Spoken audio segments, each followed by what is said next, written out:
Winners train, losers complain. Hello folks, she's day 4 of the Saskatchewan Roughriders training camp here in Saskatchewan. It's had interesting practice so far. They strapped the pads on again. Anybody out there know how many padded practice they can have? I always thought it was 5, and the green and white game is considered a padded practice, so that'd be 3 already. So it's more than 2 for sure. Anyway, there's the boys. They're running through some drills now. But the cuts last night, we had to cut down to 75. There was a couple of surprises for me. One was Joe Couch. Couldn't believe it. They cut the puncher. It looks like that Flint might have the job. I said in previous videos I liked how he could punt so high. He was noticeably higher punts than Corsac was doing, but I was a Corsac fan. He was look at that guy. I don't know if you caught that ball. That's that Flint punting right now I'm just talking about. Like, I don't know if you can catch it on this stupid camera. I wish I had a better camera, but he can really hoof him up in the air, so I guess that's maybe why they got the job. I liked how Corsac could tackle. If they got, broke out, he made some beautiful tackles. And another guy, of course, is that Justin Jefferson that got in the brawl yesterday. And receiver Ty James is gone. Defensive back Leon Jones is gone. Nicaro Harper's gone. Who else? Oh, that Kalen LeBron. He's a running back, so there's only 2 left Americans, Mario Anderson and Trent Paynex are going to be going for it. One question I can't understand, I wish they'd ask, what happened to Picton? There's no Picton out here. I have not seen him anyway, and I can't figure out why they wouldn't be out here. And the only other news would be, I mentioned Sean McEwen yesterday. He was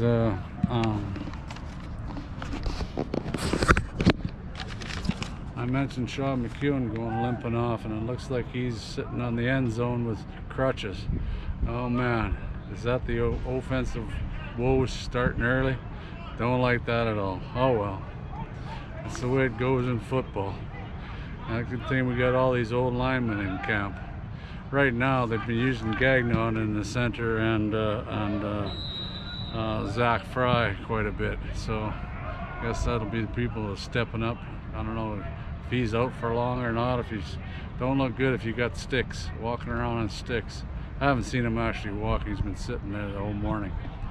And I talked to Mika for a bit. I should have flashed him on camera. He come over to me and he said, the boss gave me a day off. Yeah, he's been just wandering around helping, and he's basically another coach. Man, I don't know if you've seen that kick.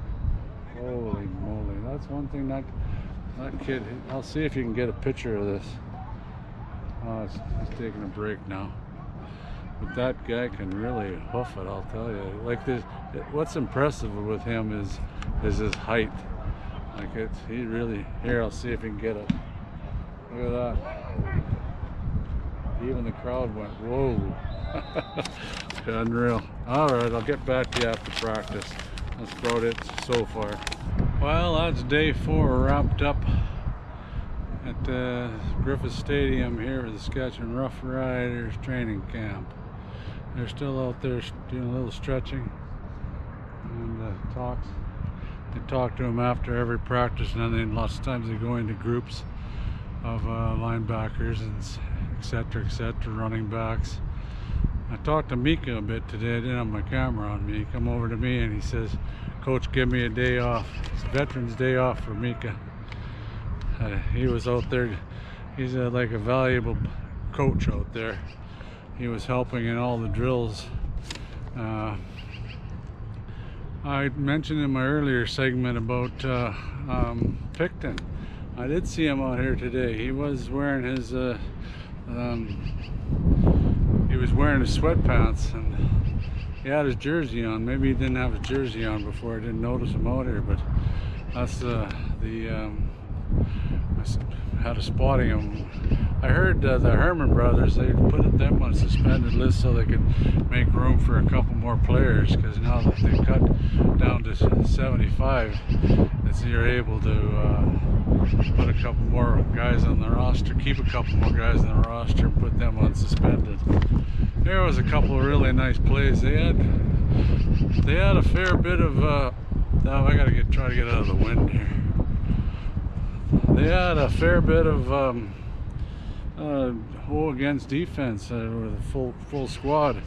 I was really surprised at Mayor's arm. He had a hell of a couple nice, really nice tosses, especially way out to the wing, down right on the sideline, and made a perfect pass. And another nice play today was Sales. He was going against Shake and Bake and made a hell of a play on him. Yeah, there's a lot of potential out here, folks. A lot of potential. Another thing I was taking notice of today was a lot of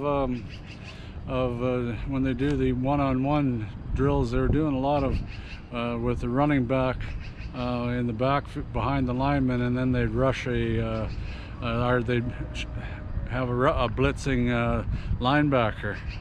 And that's an important feature. That's between, I think it's between that Anderson and Penix. They were both rotating in there, and the linebackers were coming in. I couldn't really get a good shot at them, but that's an important feature of a running back, is they can run, but you have to be able to block and pick up those rushing linebackers. Very, very important. Now they're just splitting up into their groups here. I don't know if you can, the stamp camera doesn't pick it up very well. They're splitting up into their groups, have their talk, and then it's amazing how some of the quarterbacks stay out and throw some balls. And they had a bit of kicking there with obviously our new kicker, Bailey Flint, and he was impressive. He knocks him about 60 yards with some decent hang time. And I guess that's the reason. I said earlier, I liked how he can really put him up in the air. Anyway, that's about it for this video. Hope everybody's enjoying it. Thanks for subscribing, and I really appreciate it. And leave some comments down below if you want me to try to look up some player or see how he's doing out here. I get a lot of people from the States watching. It's amazing. Even when I was talking to Corey Mace's dad there, John, he's saying, oh yeah, he tunes in. He catches all of them, Sports Cage and the Green Zone, and he tries to keep up on how his son's doing up here in Saskatchewan in the CFL. Anyway, till next time, things are sure looking good, except for I suppose the only downer is McEwen. He never moved off his chair. The old lineman that was going to be hopefully our starting center. Hopefully it's not a major issue. Maybe the coach will be asked about it today. I didn't hear nothing yesterday. Anyway, till next time, go Riders go. It's our year, baby. It's our year, baby.